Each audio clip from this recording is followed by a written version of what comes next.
Hello. Balik lagi di channel Spoiler Moon dan kita akan mendengarkan lagi kisah hidup Fang Yuan. Di part sebelumnya diceritakan kalau Fang Yuan itu memasuki warisan dari 3 raja, lebih tepatnya pada warisan Raja Quan, di mana spesialisasi dari Raja Quan itu adalah gu perbudakan. Jadi untuk tes penerusnya juga terkait dengan gu perbudakan. Nah, kemarin Fang Yuan sudah lewat dari babak ke-20-an dan kita akan lanjutkan lagi ceritanya. Kita akan lihat Fang Yuan ini dia mau ngambil apa lagi sih, dan kemudian kalau dia sudah ngambil, apakah dia nanti akan bisa sampai babak 100? Kita akan dengarkan di part kali ini, part 64. Setelah keluar dari kabut dan tiba di medan perang babak ke-21, Fang Yuan langsung melihat sekelompok anjing lapis baja di sekelilingnya. Tapi kali ini Fang Yuan tidak langsung menyerang dan mengamati situasi sekitarnya. Hal ini dikarenakan kali ini Fang Yuan tidak memiliki gu perbudakan anjing peringkat 2. Sehingga untuk melewati babak ini, Fang Yuan harus memusnahkan sekelompok anjing itu dan barulah dia mendapatkan gu perbudakan anjing sebagai hadiah pertarungannya. Beberapa saat kemudian, akhirnya Fang Yuan memutuskan untuk menyerang dan pertarungan sengit pun akhirnya dimulai. Fang Yuan mengerahkan anjing simbol petir agung di posisi terdepan untuk langsung berhadapan dengan anjing lapis baja agung. Fang Yuan melambaikan tangannya dan mengendalikan sekelompok anjing yang lain untuk membantu penyerangan di garda terdepan. Situasi di medan perang saat ini, sesama Raja 100 binatang yaitu anjing simbol petir agung sedang bertarung dengan anjing lapis baja agung. Sedangkan anjing lapis baja yang lain bertarung melawan anjing yang lain yang dikendalikan oleh Fang Yuan. Saat pertarungan sengit masih berlanjut, kini kekuatan anjing simbol petir agung mulai terlihat melemah. Tentu saja hal ini dikarenakan beberapa saat yang lalu dia baru saja bertarung melawan Fang Yuan. Dan pada pertarungan kali ini kekuatannya menjadi lebih lemah daripada sebelumnya. Tentu saja ini bukanlah pertarungan yang mudah. Terlebih pada dasarnya, keahlian dari anjing simbol petir agung adalah kecepatan gerak. Tapi sekarang, dia harus berhadapan dengan anjing lapis baja agung yang sangat tangguh dalam pertahanan. Seiring berjalannya waktu, baik itu pertarungan antara Raja 100 binatang ataupun pertarungan antara sekelompok anjing, sisi Fang Yuan lah yang dirugikan. Tapi Fang Yuan tidak tampak khawatir. Justru inilah hal yang dia tunggu-tunggu selama ini. Sesungguhnya Fang Yuan mengetahui cara khusus yang sangat efektif agar dia bisa memenangkan pertarungan kali ini. Lalu sesaat kemudian, anjing simbol petir agung tiba-tiba menggonggong lalu mengaktifkan gu plasma miliknya. Ini dia, pikir Fang Yuan. Melihat itu Fang Yuan pun tersenyum lebar dan kemudian sebuah peluang kemenangan akhirnya muncul.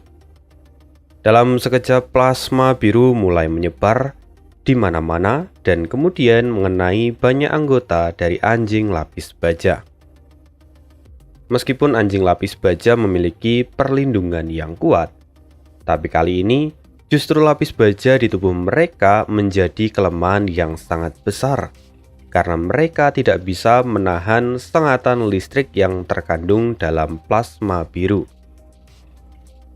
Anjing simbol petir agung terus menembakkan plasma biru itu ke seluruh area medan perang. Serangan plasma biru itu tentunya membuat kekuatan bertarung dari anjing lapis baja menjadi kacau balau dan juga menurun secara drastis. Melihat peluang yang ada, dengan segera Fang Yuan mengendalikan seluruh pasukan anjing miliknya untuk kembali menyerang. Dalam sekejap, situasi di medan perang berbalik 180 derajat. Fang Yuan kembali menguasai medan perang. Bahkan dia sudah berhasil membunuh sebagian besar anjing lapis baja. Kini kawanan anjing milik Fang Yuan sedang mengepung anjing lapis baja agung.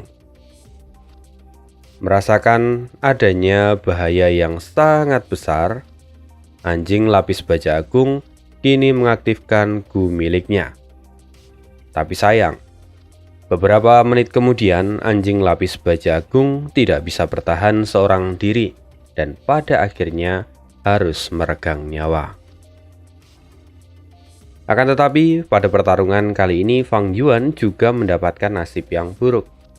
Ternyata anjing lapis baja agung memiliki 2 buah Gu yang terdiri dari Gu tipe serangan dan Gu tipe bertahan.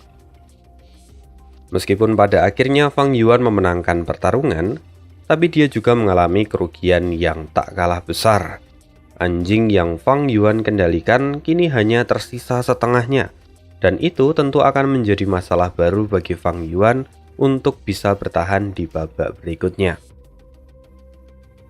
Saat Fang Yuan masih mengamati bekas pertarungannya, tiba-tiba dia pertarungan muncul di depan Fang Yuan, yaitu Gu perbudakan anjing peringkat 2. Lalu, kemudian kekuatan surgawi kembali muncul dan membawa Fang Yuan ke tempat berikutnya. Lagi-lagi di sisi kiri, kanan, dan tengah ada sebuah gambaran situasi yang harus Fang Yuan pilih. Dengan kekuatan Fang Yuan sekarang yang sangat terbatas, maka dia harus memilih dengan bijak musuh mana yang harus dia hadapi. Sekaligus dia harus mempertimbangkan imbalan yang akan dia dapatkan ketika menang. Kalau aku mengalahkan sekelompok anjing bangkai itu, maka aku akan mendapatkan Gu relik perak putih. Tapi, jika aku membunuh anjing yin, maka aku akan mendapatkan Gu multitask, pikir Fang Yuan. Gu relik perak putih memang tidak berguna untuk Fang Yuan, karena untuk Gu yang serupa, Fang Yuan sebenarnya lebih menginginkan Gu relik emas kuning. Tapi sayangnya saat di klan Shang, Fang Yuan tidak berhasil mendapatkan Gu relik emas kuning, karena memang Gu itu dijaga dengan sangat ketat oleh para petinggi klan Shang dan tidak diperjualbelikan secara bebas. Dalam warisan 3 raja ini memang ada Gu relik emas kuning, tapi hadiah itu baru diberikan jika seseorang sudah mencapai babak ke-40. Kalau aku mendapatkan Gu itu, tentu saja situasi sekarang akan jauh lebih baik, gumam Fang Yuan. Selain itu, ada Gu multitasking. Gu ini memiliki kemampuan bagi penggunanya untuk melakukan 2 hal yang berbeda dengan lebih efisien. Saat ini Fang Yuan sudah bisa mengerjakan 4 tugas yang berbeda sekaligus. Dan jika Fang Yuan mendapatkan Gu ini, maka dia bisa fokus melakukan 6 pekerjaan sekaligus secara bersamaan. Gu multitasking memang sangat penting untuk jalur perbudakan. Tapi, tunggu dulu. Fang Yuan tiba-tiba terkejut saat melihat ke sisi sebelah kanan. Di sana terdapat sekelompok anjing hyena, dan di situ dia bisa mendapatkan hadiah yang sangat istimewa. Hadiah itu berupa token yang kasar dan juga bentuknya tidak beraturan. Di permukaannya terdapat ukiran gunung Sanca yang kuno. Sekilas, orang yang melihat token ini akan langsung menyadari kalau token ini dibuat secara manual dan karena sebuah kebutuhan. Tapi saat Fang Yuan yang melihat token ini, matanya langsung berbinar. Fang Yuan langsung merupakan Gu relik perak putih dan juga Gu multitasking. Itu adalah token perjalanan Raja Quan. Aku harus mendapatkannya, gumam Fang Yuan dengan penuh tekad. Meskipun sekilas token itu terlihat tidak berharga, tapi berkat pengetahuan Fang Yuan di kehidupan sebelumnya, dia tahu saat menjelang akhir dari warisan 3 raja, harga token itu akan sangat mahal, bahkan sebanding dengan Guworm peringkat 4. Tapi kelompok anjing hyena itu sangat besar, bahkan ada 2 raja anjing di sana. Jika aku memilih jalan itu, resikonya pun akan menjadi semakin besar. Kemungkinan terbaik dengan perbudakan anjing yang kumiliki sekarang, aku hanya bisa mengendalikan 1 dari raja anjing hyena itu. Tapi, jika aku berhasil memenangkan pertarungan ini, aku pasti akan mengalami kerugian yang sangat besar. Bahkan aku pun bisa kehilangan kemampuan untuk melangkah ke babak berikutnya. Pikir Fang Yuan yang mencoba untuk mempertimbangkan situasi. Tentunya, Fang Yuan mengetahui dengan jelas kelebihan dan kekurangan setiap keputusan yang akan dia ambil. Akan tetapi, demi hadiah token yang sangat berharga itu, Fang Yuan tetap memilih untuk mengambil resiko. Karena Fang Yuan berada di jalur iblis, tentu saja dia tidak segan-segan untuk mengambil resiko demi mendapatkan keuntungan yang besar. Dan tentu saja, tidak akan ada penyesalan dari setiap keputusan yang dipilih oleh Fang Yuan. Pada akhirnya, Fang Yuan pun memilih jalur itu dan mulai bertarung habis-habisan selama 4 jam. Dalam pertarungan yang sengit itu, Fang Yuan memang kesulitan. Tapi pada akhirnya semuanya berakhir dengan kemenangan di tangan Fang Yuan. "Aku menang," kata Fang Yuan sambil melihat sekeliling. Pada pertarungan kali ini, Fang Yuan mengalami luka ringan dan anjing yang dia jinakan hanya tersisa belasan ekor. Setelah hampir kehilangan seluruh anjingnya, kini Fang Yuan tidak lagi punya harapan untuk bisa melanjutkan ke babak berikutnya. Tapi sekarang aku masih punya harapan terakhir, pikir Fang Yuan. Pada saat yang sama, kekuatan surgawi kembali muncul dan mengirimkan Fang Yuan ke tempat berkabut yang berikutnya. Jika aku bertemu dengan Bai Ning dan bisa meminjam kekuatannya, maka aku bisa bertahan di warisan Raja Kuan ini. Gumam Fang Yuan yang terlihat sedikit kecewa, karena sekarang dia harus bergantung pada Bai Ning. Akan tetapi, Fang Yuan sekarang bisa melihat ketiga arah yang ada di depannya, di mana dari ketiga yang dia lihat, semuanya terdapat sekelompok anjing. Tidak mungkin Bai Ning ada di antara mereka. Melihat semua itu, Fang Yuan hanya bisa menghela nafas. Kini dia sudah mengambil keputusan. Untungnya, Fang Yuan memiliki token perjalanan yang dia dapatkan dari pertarungan sebelumnya. Jika Fang Yuan tidak memiliki token itu, Fang Yuan pasti mati pada pertarungan di babak ke-23 ini. Selanjutnya, Fang Yuan mengeluarkan token perjalanan itu dan memegangnya dengan erat. Fang Yuan menggigit ujung lidahnya dan meneteskan darah pada token itu. Kemudian, Fang Yuan membuka mulutnya dan berkata, "Kuk." Sesaat kemudian, token itu memancarkan sebuah cahaya yang sangat kuat, lalu merobek ruang dan membawa Fang Yuan pergi ke suatu tempat yang lain. Tempat itu terlihat asing, tapi Fang Yuan bisa merasakan angin yang berhembus dan juga mendengar batang-batang bambu yang saling bertabrakan. "Aku keluar dari warisan 3 raja," gumam Fang Yuan sambil melihat sekeliling. Benar bahwa sekarang Fang Yuan berada di suatu hutan bambu yang ada di Gunung Sanca. Setelah itu, Fang Yuan melihat token perjalanan Raja Kuan di tangannya, yang mana sekarang terlihat sedikit retakan pada token itu.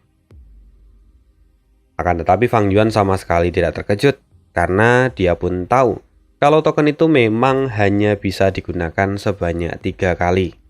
Dan setelah 3 kali, maka token itu akan hancur berkeping-keping dan tidak bisa digunakan.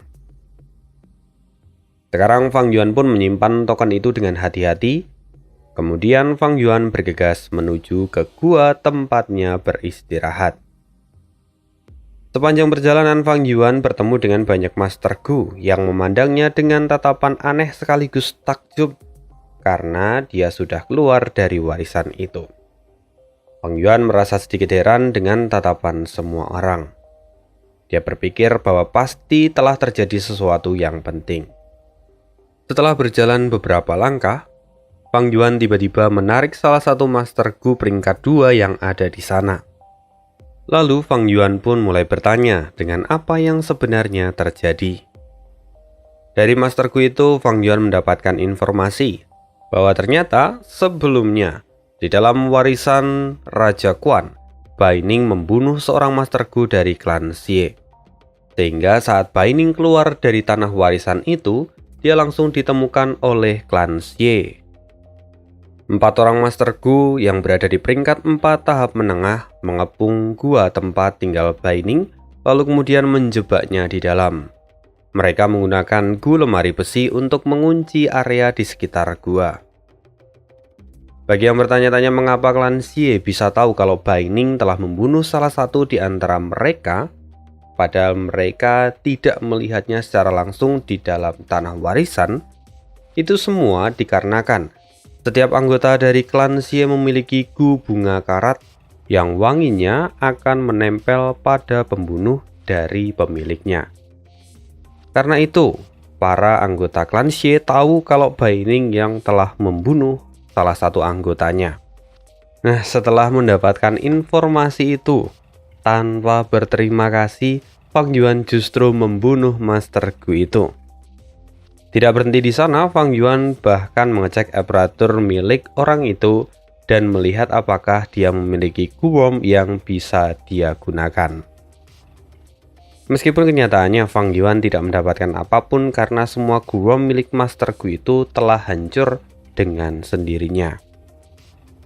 Sementara itu, Master Gu yang lain yang melihat tindakan dari Fang Yuan pun menjadi sangat ketakutan.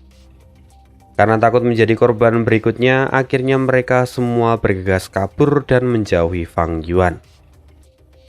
Tidak butuh waktu lama, kini daerah sekeliling Fang Yuan kembali menjadi hening karena semua orang kabur dari sana.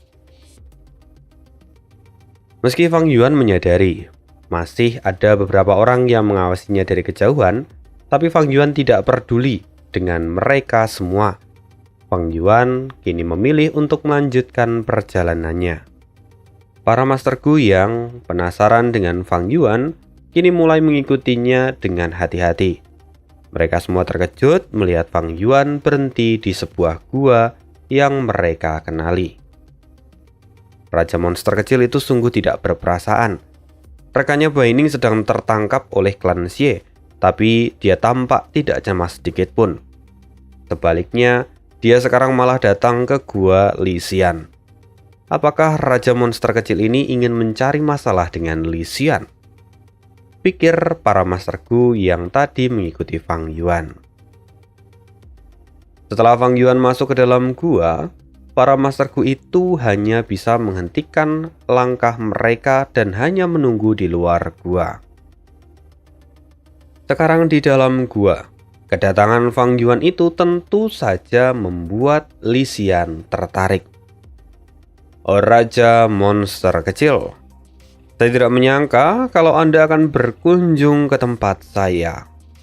Adakah yang bisa saya bantu? Kata Li Xian yang berinisiatif untuk menyapa terlebih dahulu. Tentu saja, aku datang kali ini hanya untuk berbisnis denganmu, jawab Fang Yuan. Mendengar itu, Li Xian menyambut Fang Yuan dengan lebih hangat, lalu mempersilahkan Fang Yuan duduk, bahkan menyajikan secangkir teh. Silahkan minum teh ini, Tuan, kata Li Xian sambil mengulurkan tangannya, dan seketika cangkir teh yang harum muncul dari telapak tangannya. Akan tetapi Fang Yuan tidak meraih cangkir teh itu dan justru berkata, "Gu langit biru dari Laut Timur memang sangat berguna. Tidak hanya kapasitasnya yang besar, tapi gu ini juga sangat mudah dan nyaman untuk digunakan." Saya tidak menyangka kalau Raja monster kecil bisa mengenali Gu ini, kata Lisian yang tampak terkejut. Sebenarnya Lisian memang tidak berasal dari perbatasan selatan, melainkan dari wilayah Laut Timur. Gu langit biru yang dia gunakan sekarang saat ini adalah salah satu gu unik yang berasal dari Laut Timur dan sangat jarang untuk ditemui. Kemudian, Fang Yuan hanya tersenyum dan berkata, Gu langit biru peringkat 4 ini memiliki keterikatan dengan gu lumbung langit peringkat 3. Tingkat keberhasilan penyempurnaan gu ini memang sangat kecil, sehingga gu ini sangat jarang ditemui bahkan di wilayah Laut Timur. Lisian, jika kau ingin meningkatkan gu langit biru menjadi peringkat 5, maka cara terbaik adalah dengan menggabungkannya dengan gu langit sumur. Akan tetapi di perbatasan selatan ini, hanya klan Yi yang mungkin memiliki gu itu. Mendengar penjelasan dari Fang Yuan, itu justru memberikan tekanan tersendiri pada Lisian. Aneh, bagaimana mungkin anak ini bisa mengetahui banyak hal? Apakah ada seorang ahli yang diam-diam mendukungnya? Tunggu, anak ini pernah tinggal cukup lama di klan Sang. Apakah dia mendapatkan bimbingan langsung dari pemimpin klan Sang? Jika memang begitu, maka tidak heran kalau dia mengetahui begitu banyak hal, pikir Lisian. Namun sesaat kemudian Lisian kembali menenangkan pikirannya dan meletakkan secangkir teh itu di atas meja. Lisian pun berkata, Raja monster kecil, silakan cicipi tehnya. Selain itu, transaksi apa sebenarnya yang ingin Anda lakukan dengan saya? Tidak perlu terlalu serius. Ini sesungguhnya hanyalah bisnis kecil, kata Fang Yuan sambil mengeluarkan beberapa guam dari aparatur miliknya. Semua guam yang dia keluarkan itu adalah gu yang dia rampas dari Master Gu yang sudah dia bunuh di dalam warisan Raja Quan. Melihat semua gu itu, Lisian segera menyadari kalau Fang Yuan sudah membunuh 2 Master Gu dan tidak menyangka kalau Fang Yuan juga memiliki prestasi dalam jalur perbudakan. Bahkan Lisian berpikir kalau Fang Yuan memiliki kekuatan yang tidak kalah dengan Mo Wutian. Kalau anak ini dan Mo Wutian bertarung, aku penasaran apa yang akan terjadi. Tapi sayang sekali, kultivasi dari anak ini masih lebih rendah, karena Mo Wutian sudah berada di peringkat 4 tahap puncak, pikir Lisian. Sambil berpikir itu, Lisian sambil mengawati guom yang diberikan oleh Fang Yuan. Dia melihat detailnya dan kemudian berkata, Raja monster kecil, keputusan Anda memang sangat tepat karena datang menemui saya. Saya juga memiliki gu yang sepertinya akan cocok dengan Anda. Ini adalah gu semu terbang pemakan emas peringkat 3. Ada 120 semut terbang di dalam gu ini. Saya dengar orang-orang dari klan Xie itu sudah menjebak Tuan Iblis Putih dengan menggunakan gu lemari besi dan juga menggunakan gu Qi aliran. Akan tetapi, gu lemari besi itu akan dengan mudah dihancurkan menggunakan sekelompok semut terbang ini. Raja monster kecil, berdasarkan hasil perhitunganku, harga jual dari semua gu yang Anda bawa itu layak untuk ditukarkan dengan gu ini. Jadi, apakah Anda tertarik? Tapi, Fang Yuan melirik gu itu dan kemudian berkata, Sejak kapan aku mengatakan kalau aku akan membeli gu ini? Ini yang ingin ku beli. Ini daftar barang-barangnya. Aku ingin kau menyiapkan semuanya yang tertulis di dalam daftar itu. Lisian tentu terkejut dengan respon dari Fang Yuan.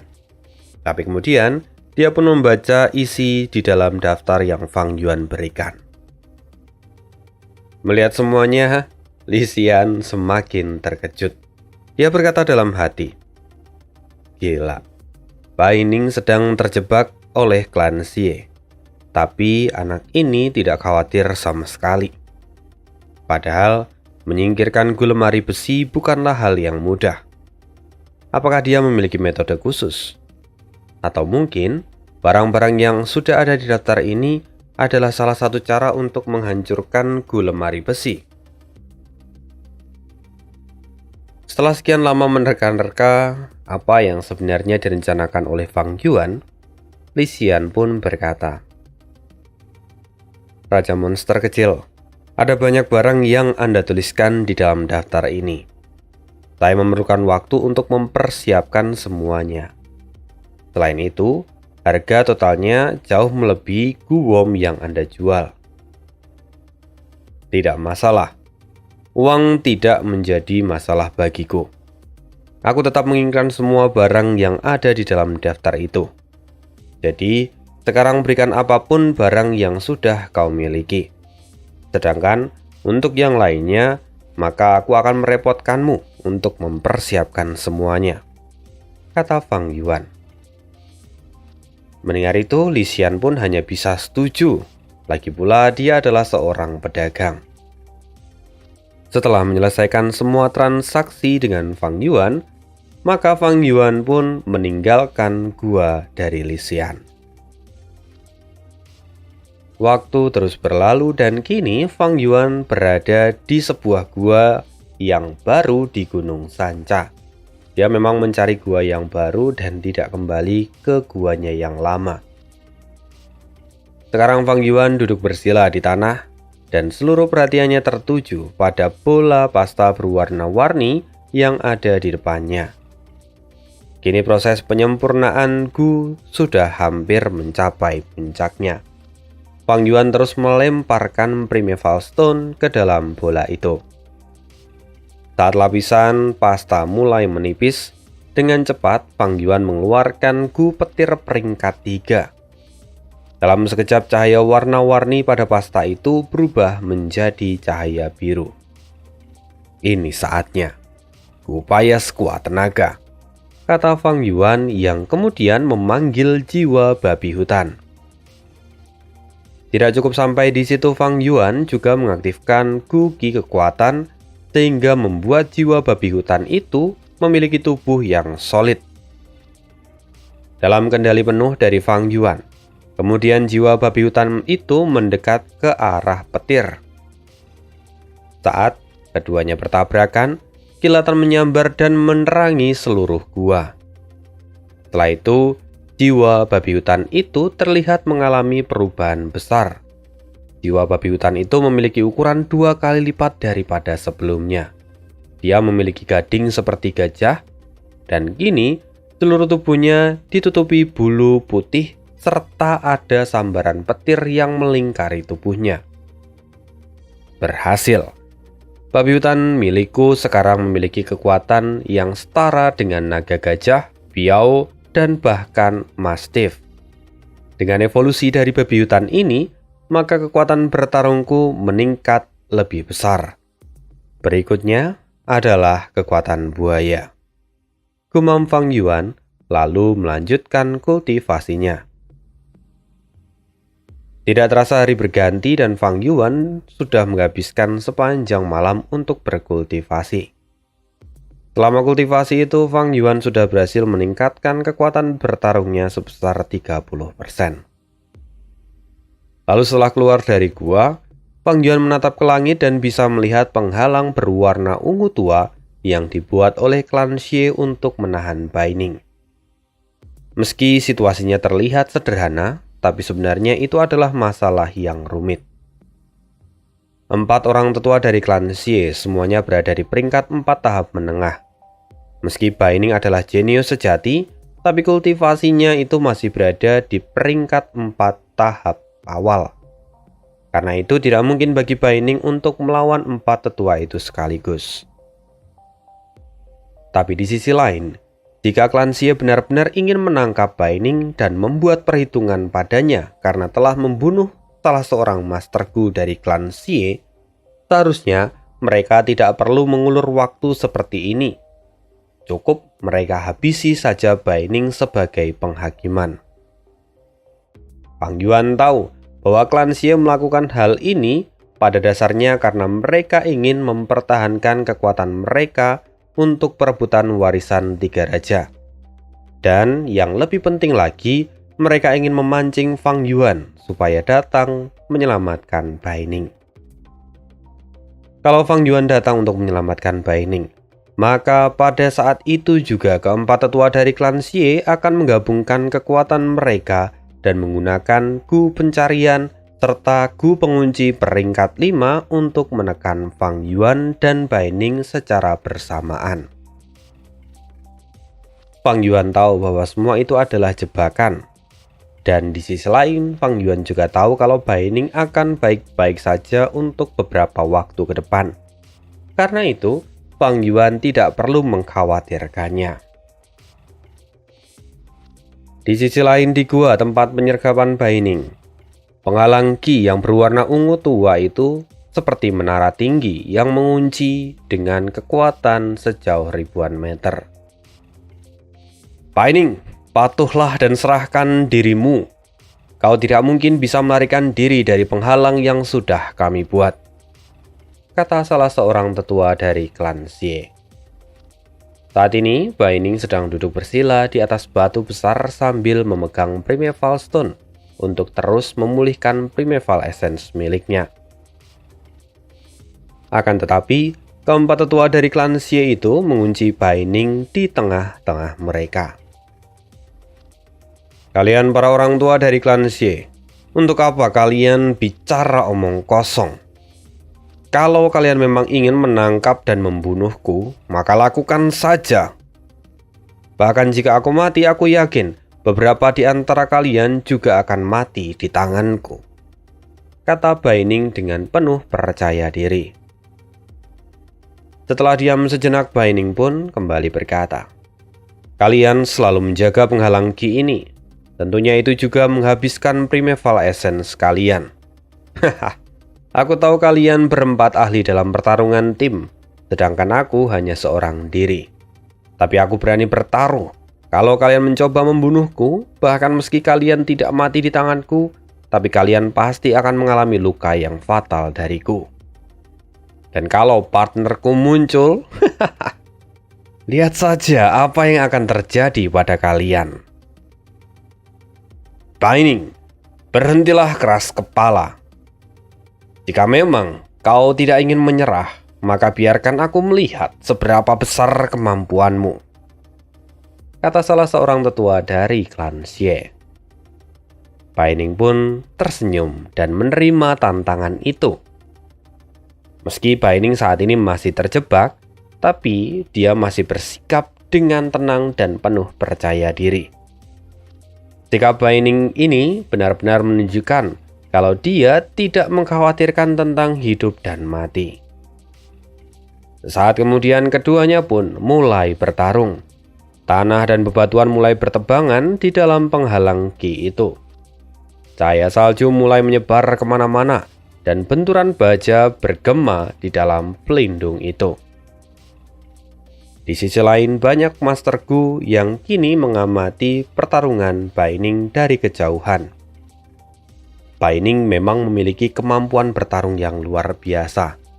Dia layak untuk terkenal di arena panggung pertarungan.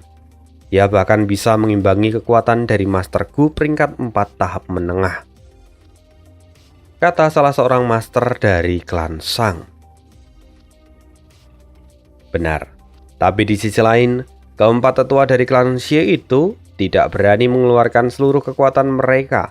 Dan sebenarnya mereka sangat khawatir akan serangan balik dari Bai Ning ketika dia hampir mati. Karena pada dasarnya Master Gu dari klan Xie itu sangat pandai dalam pertarungan tim. Kalau mereka kehilangan salah satu anggota mereka, maka kekuatan mereka akan turun drastis. Dan itu juga akan mempengaruhi performa mereka di dalam perebutan warisan tiga raja, kata Master Gu yang lain. Ya, tapi yang lebih kukhawatirkan, saat ini Bai Ning masih memiliki token duri ungu. Kalau dia mengeluarkannya, maka kita mau tidak mau harus membantunya. Tidak perlu khawatir. Untuk sementara kita tidak perlu melakukan apapun.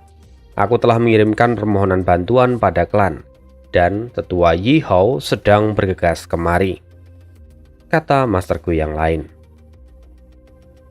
Sebenarnya, Yi Hao bukanlah seorang masterku biasa, tapi dia adalah salah satu dari 5 tetua agung klan Shang yang mana memiliki kultivasi peringkat 4 tahap puncak. Bahkan Yi Hao adalah salah satu ahli yang berada langsung di bawah kepemimpinan Sang Yanfei. Sehingga kehadiran Yi Hao pasti akan mengubah situasi di seluruh Gunung Sanca.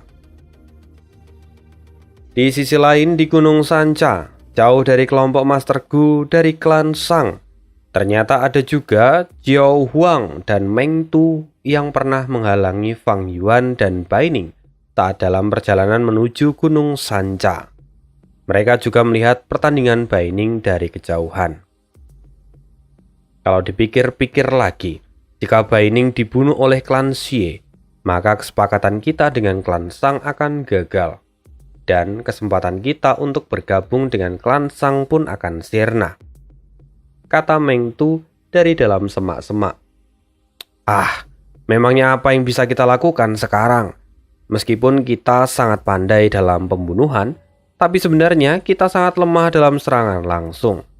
Sehingga kalau Bai Ning mati, kita juga tidak akan bisa berbuat apa-apa, kata Jiao Huang sambil menghela nafas. Di sisi lain, Li Xian saat ini juga berdiri di depan penghalang Qi dan sedang melihat pertarungan di dalam sana.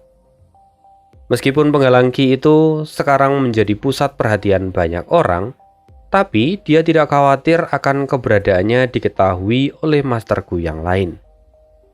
Hal ini dikarenakan Li Xian menggunakan Gu Gaib peringkat 5 yang bahkan bisa menyembunyikan dirinya dan auranya. Resep gu lemari besi ini pada awalnya dibuat oleh ahli jalur penyempurnaan dari klan Xie yang bernama Xie Yiban. Niat awal penyempurnaan gu ini adalah sebagai gu tipe penyimpanan yang kokoh dan sangat aman. Saat pertama kali Xie Yiban berhasil menyempurnakan gu ini, dia meminta tolong pada Xie Sueleng untuk menguji kekuatan gu ini. Akan tetapi, Xie Sueleng justru menggunakan gu itu untuk menangkap seorang master gu iblis.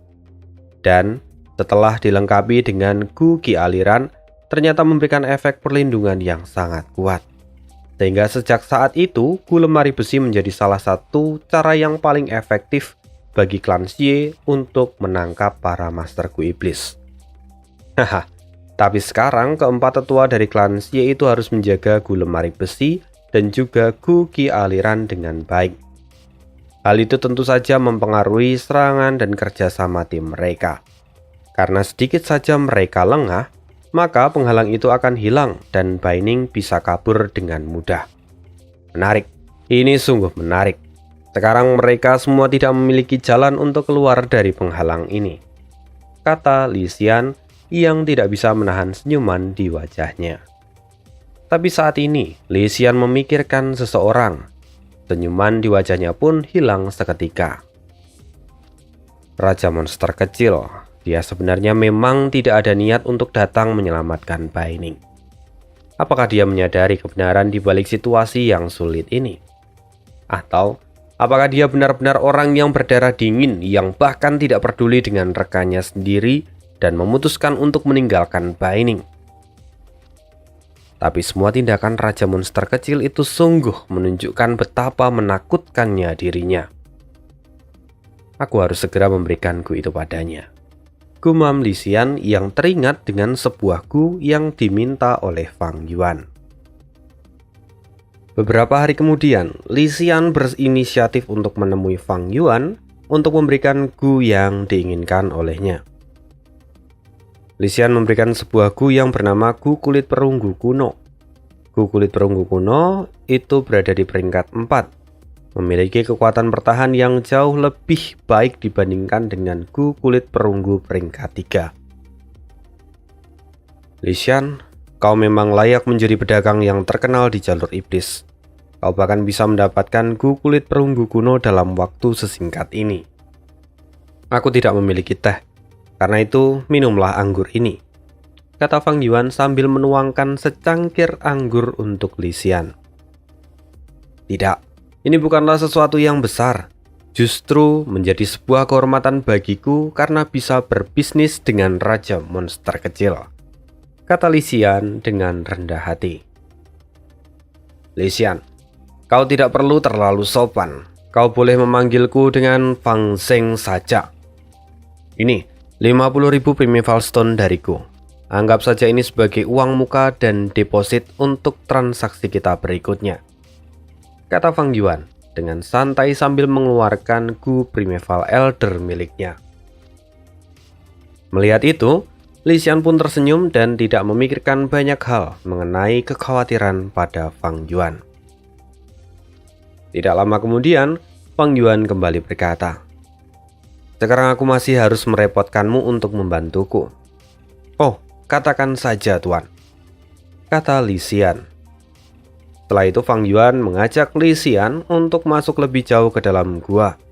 Lalu dia menunjuk sebuah tong batu yang berada di sana dan berkata, "Aku punya tong batu di sini, tapi aku tidak memiliki gu tipe api. Sehingga aku ingin meminta bantuanmu untuk melelehkan kepingan perunggu ini dan menaruhnya di dalam tong batu itu." Itu mudah. Kebetulan saya memiliki gu tipe api. Saya akan dengan senang hati membantumu, kata Li Xian sambil tersenyum. Setelah beberapa saat, Li Xian melelehkan semua potongan perunggu itu, dan sekarang tong batu telah terisi penuh dengan cairan perunggu. Setelah itu Fang Yuan meletakkan beberapa batu bara di bawah tong batu itu dan menjaga suhunya tetap sama. Kemudian, tanpa basa-basi Fang Yuan segera masuk ke dalam tong batu itu. Cairan perunggu yang mendidih segera membakar pakaian Fang Yuan, dan seluruh tubuh Fang Yuan terendam di dalam cairan perunggu. Kini hanya tersisa kepalanya saja. "Raja monster kecil, apa yang Anda lakukan?" kata Li Xian yang sangat terkejut melihat tindakan dari Fang Yuan. Bahkan, samar-samar Li Xian pun bisa mencium aroma daging yang terbakar. Fang Yuan kemudian mengaktifkan gu kulit perunggu kuno dari aparatur miliknya dan menahan semua rasa sakit yang menyerang seluruh tubuhnya. Lalu, setelah itu dengan menahan rasa sakit, Fang Yuan berkata, "Li Xian, apa kau tahu? Ada metode lain untuk menggunakan gu kulit perunggu kuno ini supaya lebih efektif. Metode ini bahkan bisa mempercepat prosesnya sebanyak 30%. Caranya sangat mudah, yaitu menggunakan cairan perunggu seperti ini," kata Fang Yuan. Sebenarnya, Li Xian pun pernah mendengar informasi ini, tapi dia tidak pernah terpikir untuk mencobanya, karena cara itu terlihat sangat ekstrim dan pastinya menyakitkan. Beberapa saat kemudian Li Xian pun kembali ke guanya dengan wajah yang tidak habis pikir dengan apa yang baru saja Fang Yuan lakukan. Dia bahkan sampai menilai, apakah mungkin Fang Yuan itu sebenarnya adalah seorang masokis. Di sisi lain di Gunung Sanca, saat ini ada orang lain yang juga memikirkan Fang Yuan. "Bajingan, kenapa anak itu belum juga muncul? Kita sudah menggunakan gu sumpah racun, jadi seharusnya dia tidak bisa meninggalkanku begitu saja. Tapi kenapa sampai sekarang dia masih belum juga datang? Apakah dia masih ada di dalam warisan Raja Quan? Atau mungkin dia mengalami masalah yang lain?" pikir Bai Ning sambil duduk bersila di tanah. Sebelumnya dia bertarung dengan tetua dari klan Xie. Dan dalam pertarungan itu, dia berujung pada jalan buntu dan tidak bisa mengalahkan keempat tetua itu. Jadi pada akhirnya Sampai detik ini, Bai Ning masih terpenjara di dalam kekangan dari klan Xie.